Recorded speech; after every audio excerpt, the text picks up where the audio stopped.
Hola, espero estés muy bien. El día de hoy vamos a hablar sobre corteza motora y las vías por las cuales el sistema motor controla los movimientos de nuestro cuerpo. Para iniciar vamos a comenzar planteando los temas que vamos a trabajar en esta charla. Vamos a hablar sobre los niveles de control motor, las áreas motoras corticales y su función. Vamos a ver la representación musculotópica cortical, que está denominado como homúnculo motor, y las vías motoras descendentes. Para iniciar, vamos a comenzar hablando de un esquema de organización que habíamos propuesto en la charla de reflejos espinales. En este esquema, las aferencias sensitivas tenían una influencia sobre los circuitos de la médula espinal y el troncoencéfalo, estimulando directamente neuronas de este circuito que producían una acción, ¿sí? Una estimulación sobre un grupo de neuronas motoras dentro de la misma médula espinal, lo que constituía el arco reflejo, ¿sí? Esto obviamente tenía una consecuencia de ejecución de un movimiento por la estimulación del músculo esquelético a nivel de la placa motora. Habíamos dicho en ese momento que íbamos a hablar en otro momento de la influencia de los sistemas descendentes, es decir, de las neuronas motoras superiores. Hoy vamos a dedicarnos a hablar de corteza motora, ¿sí? Es decir, que vamos a hablar de la planificación, iniciación y dirección de los movimientos voluntarios, junto con también algunos comentarios que complementan lo ya visto en cuanto a equilibrio y postura, referido a los centros del troncoencéfalo que participan en los movimientos básicos y el control de la postura, justamente. En otra charla lo que vamos a hacer va a ser hablar de los ganglios de la base y el cerebelo, que son los que participan en la iniciación correcta del movimiento y la coordinación sensitivo-motora para que el movimiento se adecue a lo que uno quiere realmente realizar. En cuanto a los niveles de control del sistema nervioso y que se encarga de la producción del movimiento, lo que podemos decir es que tenemos 5 niveles, ¿sí? El nivel 1, que será el que determina la iniciación del movimiento, incluido el planeamiento y la programación, estará conformado principalmente por los ganglios de la base, la corteza premotora, el área motora suplementaria y la corteza prefrontal. A partir de ahí, cuando se produce el estímulo para iniciar el movimiento, se produce justamente gracias al cerebelo que ocupa el nivel 2, la coordinación del mismo, y inmediatamente se ejecuta este movimiento. Este movimiento va a ser ejecutado gracias a los estímulos de la corteza motora y premotora que siguen produciendo una retroalimentación a través del cerebelo para realizar el ajuste durante el movimiento.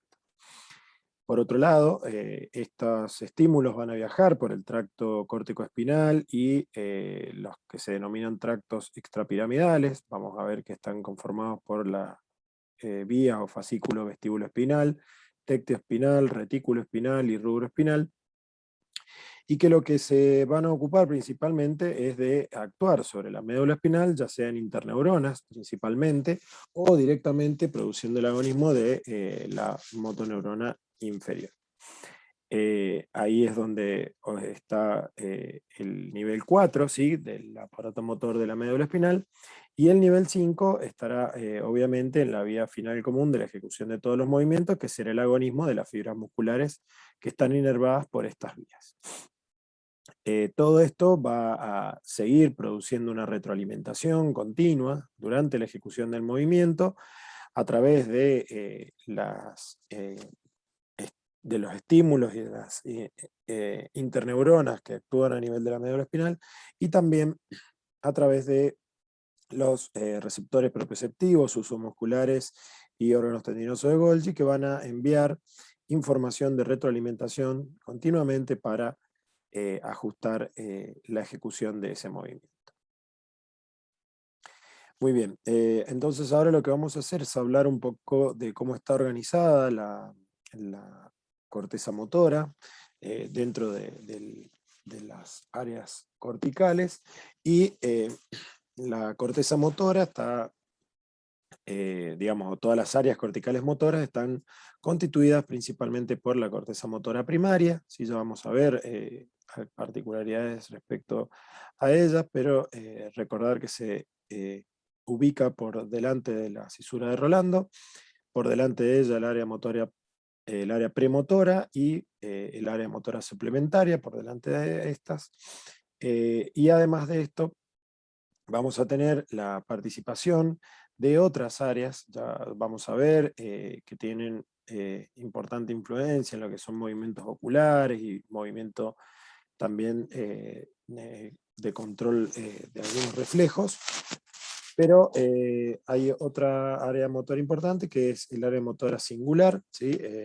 O los que están dentro de la cisura singular, que se puede dividir en 3 áreas. Vamos a ver algunas particularidades de estas áreas motoras, y que tienen compleja interrelación con el resto de las áreas motoras para ejecutar correctamente los movimientos, como puede verse en esta gráfica de aquí, donde la corteza motora primaria va a recibir influencias de el área motora singular, el área premotora. Las vías motoras, a su vez descendentes, van a recibir la influencia de áreas motoras singulares, corteza motora primaria, área premotora y área motora suplementaria, y a su vez el área motora suplementaria va a tener una influencia y cruce de información que se comparte con el área premotora, el área motora primaria, ¿sí? O corteza motora primaria, y también las áreas motoras singulares. Entonces, fíjense que hay una compleja interrelación y un envío de la información que requiere de cada uno de estos componentes para realizar una correcta ejecución del movimiento. En cuanto a la representación musculotópica de la corteza motora, hay 2 tipos de vista, una clásica y una moderna. En la visión clásica se representa este homúnculo motor a partir de la cantidad de digamos, neuronas que están enfocadas o dedicadas a lo que es la inervación motora de los músculos que participan en la deglución, en el rostro y en las manos. Por eso es que este homúnculo tiene mayor desarrollo de estas estructuras. En cambio tiene una menor menor cantidad de áreas dentro de la corteza dedicadas al control de lo que serían los miembros inferiores y el tronco. Sin embargo, en una visión moderna, como puede verse en esta gráfica que se ubica aquí, hay una representación que indica que en realidad cada parte del cuerpo está representada múltiples veces a través de varias regiones discretas, ¿sí? Como puede verse aquí, por ejemplo, los puntos celestes es la representación de los dedos. Fíjense que se distribuye en una superficie amplia, al igual que los naranjas serían las muñecas, codos los rosados y los hombros los verdes. Entonces hay una interrelación de áreas, y es por eso que también se ha visto que experimentalmente uno, al estimular ciertas zonas de la corteza que deberían responder con movimientos únicamente quizás de un dedo o de la mano, responden con movimientos complejos, ¿sí? En los cuales participan un gran número de músculos, ¿sí? Entonces esto hace pensar que no es tan estructurada, ¿sí? La representación como se cree clásicamente de este homúnculo motor, pero a los fines funcionales sí es importante la representación como ya habíamos visto en el homúnculo sensitivo, que para el caso del homúnculo motor, lo que tiene mayor representación a nivel de la corteza son las manos y la cara. Eso es lo que indica es la capacidad de producir movimientos finos que tienen estas zonas, ¿sí?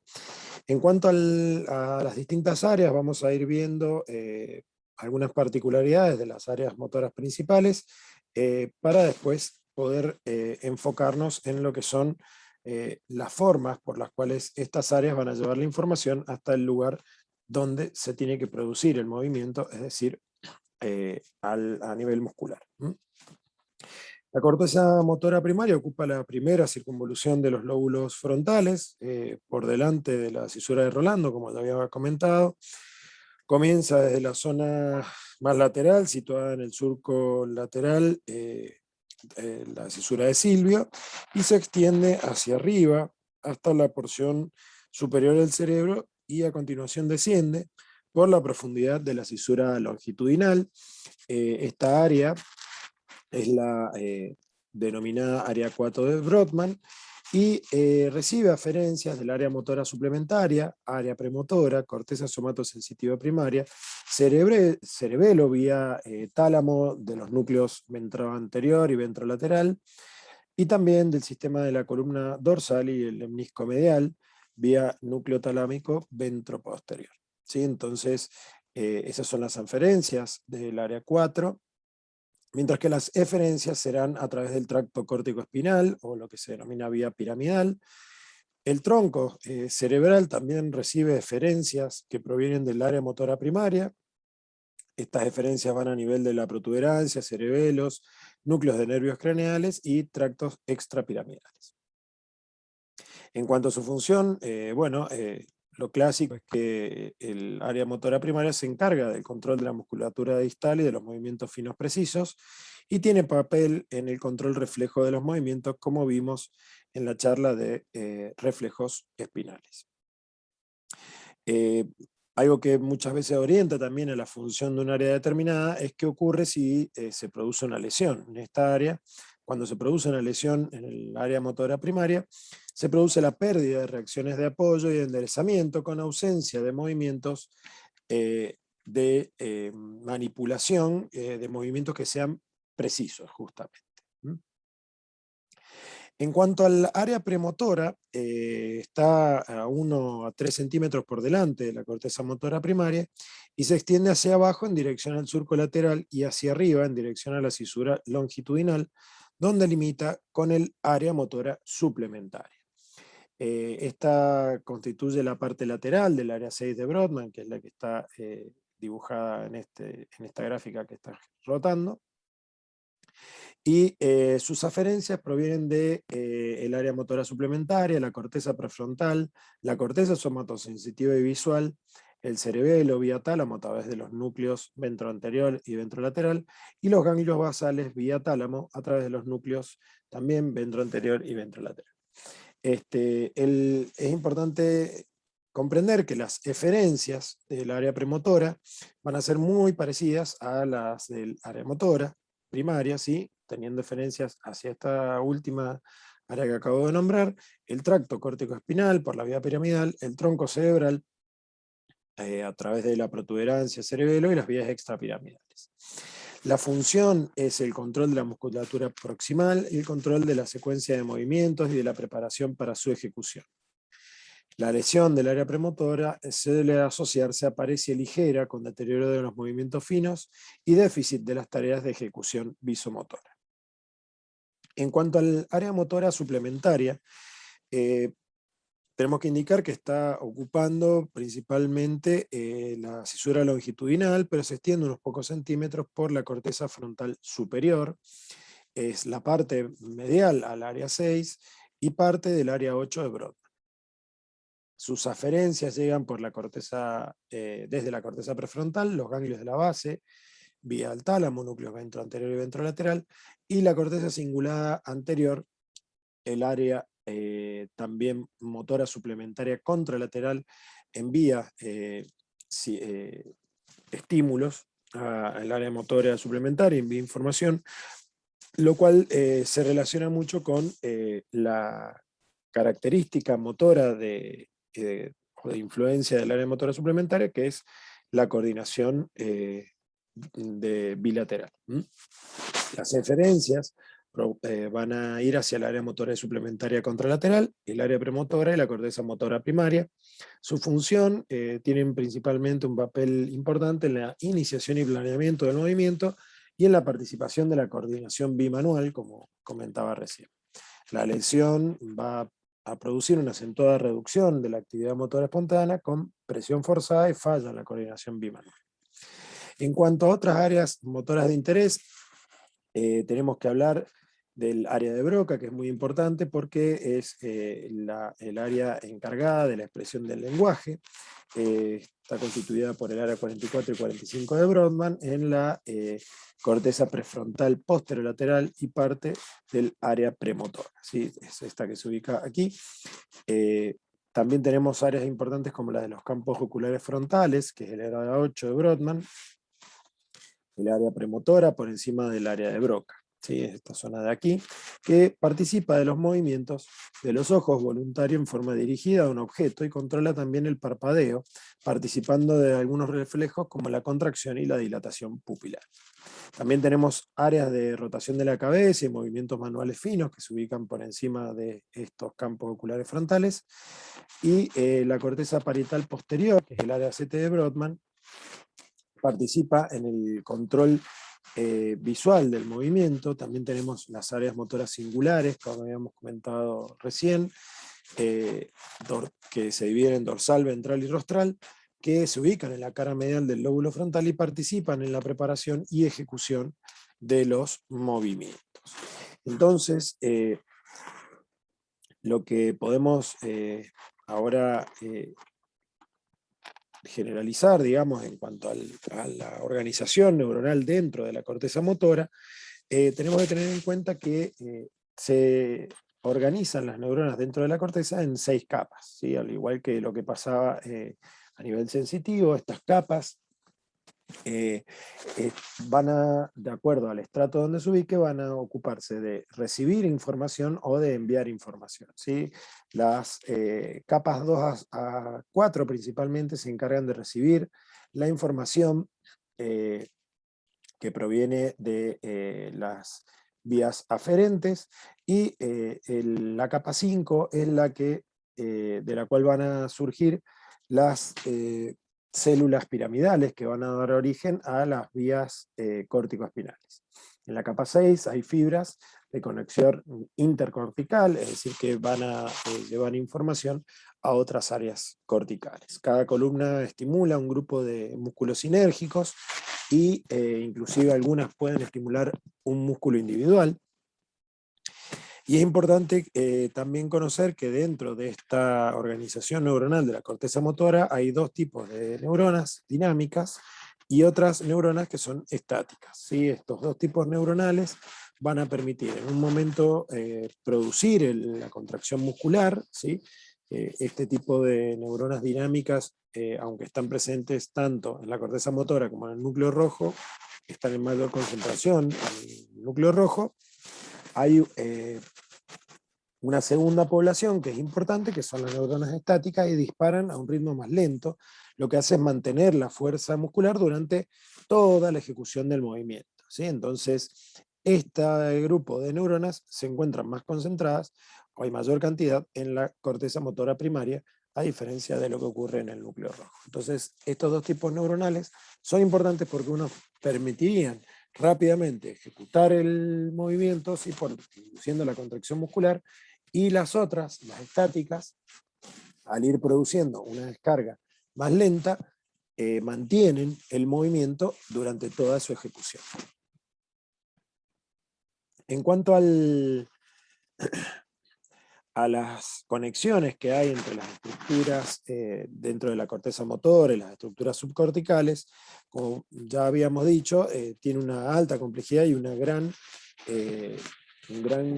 cantidad de interconexiones, lo cual permite realizar los ajustes del movimiento tanto para iniciarlo como durante su realización, para que esté correctamente hecho. Entonces, las cortezas motora primaria, premotora y motora suplementaria influenciarán, ¿sí? A través del tracto córtico-espinal directamente la respuesta, pero van a dar información a los núcleos talámicos, ¿sí? Los cuales van a producir los mecanismos de feedback y de información, ¿sí? Que van a ir regulando los movimientos. Estos mecanismos de regulación también participan el cerebelo y los ganglios de la base, como vamos a ver más adelante. Hay que tener en cuenta que para la iniciación y control de la actividad motora intencionada y dirigida participan esencialmente la corteza cerebral y las vías córtico-espinales directas, ¿sí? Actuando sobre la médula espinal y los circuitos reflejos. Sin embargo, la corrección de errores de coordinación va a ser un rol importante el que van a producir el cerebelo y los ganglios de la base, a través de la influencia que van a tener por las vías vestíbulo-espinales, retículo-espinales y demás, que van a controlar también los músculos tanto proximales, ¿sí? Como distales, para corregir las posturas, ¿sí? De nuestro cuerpo para lograr una correcta ejecución del movimiento que está indicando la corteza cerebral. En cuanto a las vías motoras descendentes, lo que tenemos que tener en cuenta es que estas vías motoras transmiten directamente desde la corteza a la médula espinal por la vía córtico-espinal o vía piramidal, ¿sí? Esta información también va a ir hacia el tronco cerebral, ¿sí? Y va a enviarse información a los ganglios de la base, cerebelo y distintos núcleos del tronco encefálico para posteriormente, desde ahí, conformar lo que se denominan también las vías extrapiramidales, que serían las retículo espinal, vestíbulo espinal y tecto espinal, que van a producir o van a también ser vías descendentes de control de la musculatura y de la ejecución de los movimientos.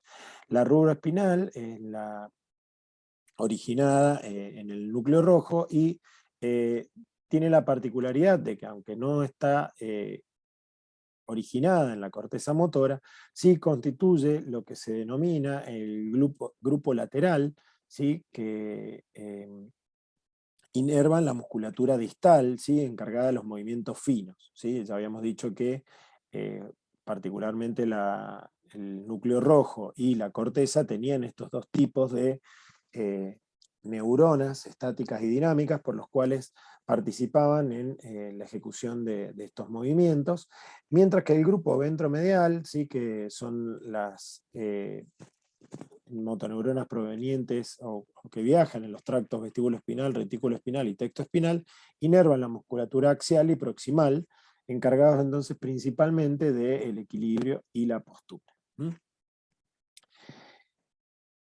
Entonces ahora, para ver un poquito más de detalle con estos haces descendentes, ¿sí? O fascículos descendentes, vamos a hablar un poquito del fascículo córtico-espinal. El fascículo o vía córtico-espinal nace de las áreas motoras corticales, descienden por la cápsula interna y la mayoría van a decusar, ¿sí? A nivel del bulbo raquídeo. En esta decusación van a descender como haces córtico-espinales laterales la mayoría, y el otro será el córtico espinal anterior, que aunque no decusan a nivel del bulbo raquídeo, en general suelen terminar decusando a lo largo de su trayecto antes de llegar al sitio de sinapsis en la médula espinal. En este sitio de sinapsis justamente estamos hablando de la motoneurona inferior o interneuronas del asta ventral de la médula espinal.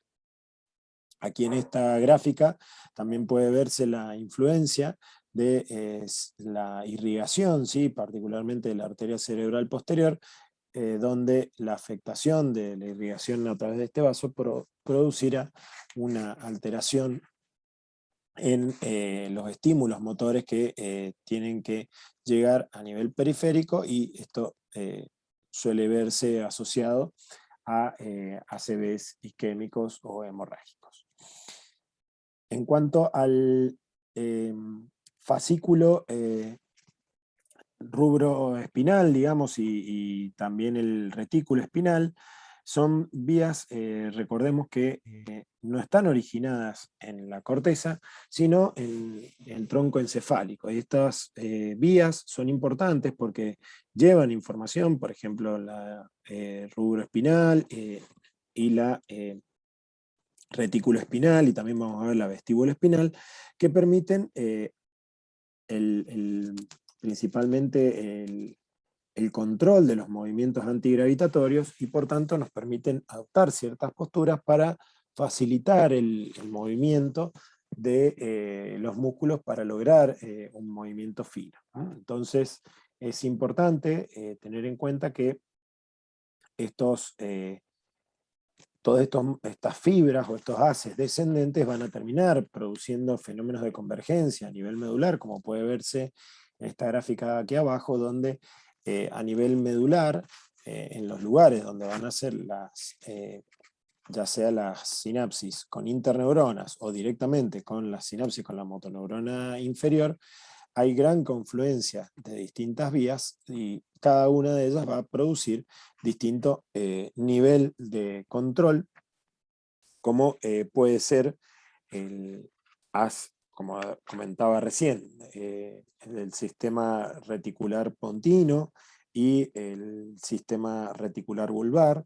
Ambas vías, ¿sí? Retículo-espinales, tienen la característica de que unas son agonistas de los músculos antigravitatorios, como lo es el fascículo retículo-espinal pontino, mientras que el fascículo o sistema retículo espinal vulvar va a ser antagonista de los músculos antigravitatorios. Esto es importante, que haya un mecanismo siempre de estimulación y de retroalimentación y de control de esta estimulación de los músculos para evitar posiciones antigravitatorias que impidan la realización del movimiento que debe ejecutarse por influencia a nivel distal.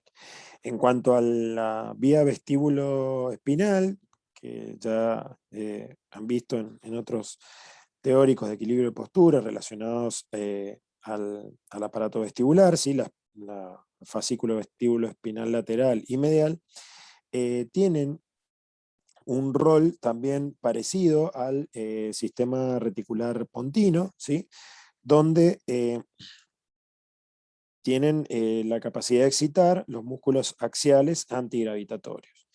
La diferencia es que esta vía vestíbulo espinal controla selectivamente los impulsos excitadores enviados a diversos músculos antigravitatorios para mantener el equilibrio como respuesta a señales procedentes del aparato vestibular. ¿Sí? Esa sería la diferencia con el estímulo generado en el sistema reticular pontino. Y ya así para terminar, a modo de resumen, es importante tener en cuenta que distintas estructuras de nuestro sistema nervioso van a ir participando en la generación del movimiento desde que se produce la decisión hasta la ejecución del mismo. ¿Sí? En la decisión, obviamente participarán las referencias somatosensitivas que aportan información sobre el entorno y la posición en el espacio. De la periferia del cuerpo vendrá la información vía talámica a la somatosensitiva primaria, de ahí a la corteza de asociación sensitiva y al área premotora de los ganglios basales. A través de la vía talámica llegará al área motora primaria, a la premotora y a la motora suplementaria, enviando información a la corteza de asociación prefrontal, que será justamente la que esté relacionada a producir el estímulo de la toma de decisión de la ejecución de un movimiento, y desde el cerebelo, a través de la vía talámica, también llegará información a la área motora primaria y a la premotora, las áreas corticales sensoriales y y parieto posteriores también enviarán información. Toda esta información será integrada y la corteza prefrontal y la área de asociación enviarán la información a los ganglios de la base del tálamo para hacer una programación o planificación del movimiento, ¿sí? Estas áreas junto al cerebelo informarán a la corteza sobre la planificación para que ésta organice el patrón del movimiento complejo que se quiere realizar, y ahí se producirá la orden del movimiento, con la información que de la corteza viajará al tronco encefálico, médula espinal y cerebelo para justamente producir el movimiento o ejecutarlo.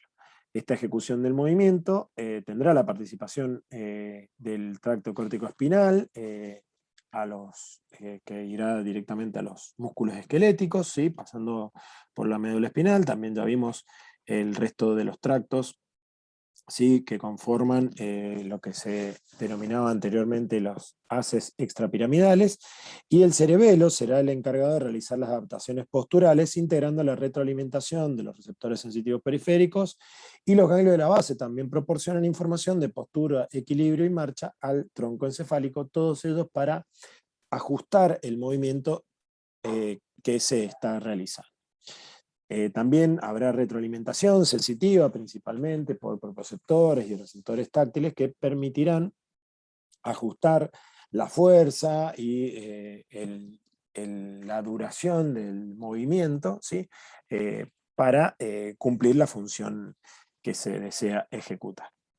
Muy bien, eso ha sido todo. La bibliografía de referencia ha sido el libro de Fisiología Médica de Guyton y el libro de Principios de Neurociencia de Haynes. Eso sería todo. Les agradezco mucho la atención. Hasta la próxima.